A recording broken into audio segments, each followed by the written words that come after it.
இறப்பதற்கு முன் தன் மகன்களுக்கு சொத்தை பிரித்து கொடுத்த அப்பா. ஒரு விவசாயிக்கு 3 மகன்கள் உள்ளனர். விவசாயிக்கு வயது அதிகமானதால் இறந்து போகும் நிலையில் இருந்தபோது தம் பிள்ளைகள் பொறுப்பில்லாமல் இருப்பதை பற்றி கவலையாக இருந்தார்.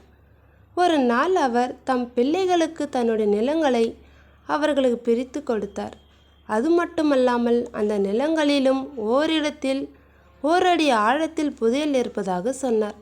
அதை தேடி எடுத்துக்கொள்ளும்படி சொல்லிவிட்டு இறந்தும் போனார். பிள்ளைகள் 3வரும் தந்தைக்கு செய்ய வேண்டிய இறுதி காரியங்கள் அனைத்தையும் செய்தார்கள். அதன் பின் அவர் சொல்லிய புதையலை எடுப்பதற்காக நிலத்தை தோண்ட ஆரம்பித்தார்கள். முதலில் மூத்த மகனின் நிலம் முழுவதையும் 1 அடி ஆழத்துக்கு தோண்டினார்கள். புதையல் எதுவும் கிடைக்கவில்லை.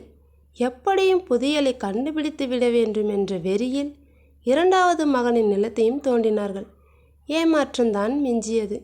இவ்வளவு தூரம் வந்த பின் எப்படி விட முடியும் என்று கடைசி மகனின் நிலத்தையும் தோண்டினார்கள். மறுபடியும் ஏமாற்றமே.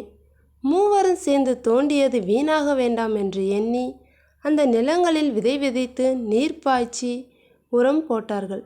ஆண்டு முடிவில் அவர்கள் நிலத்தில் அமோக விளைச்சல். அறுவடை செய்து விற்றதில் அவர்களுக்கு கொள்ளை லாபம். இப்படி உழைப்பால் வரும் பயனைதான் அப்பா புதையல் என்று குறிப்பிட்டார் என்று பிள்ளைகள் 3வரும் புரிந்து கொண்டார்கள். உழைப்பினால் வரும் பணம் அதிர்ஷ்டம் தரும். இந்த கதை பிடிச்சிருந்தா மறக்காமல் நம்ம ஜிகே நேச்சுரல் ஸ்டுடியோவை சப்ஸ்கிரைப் பண்ணுங்கள். தேங்க்யூ.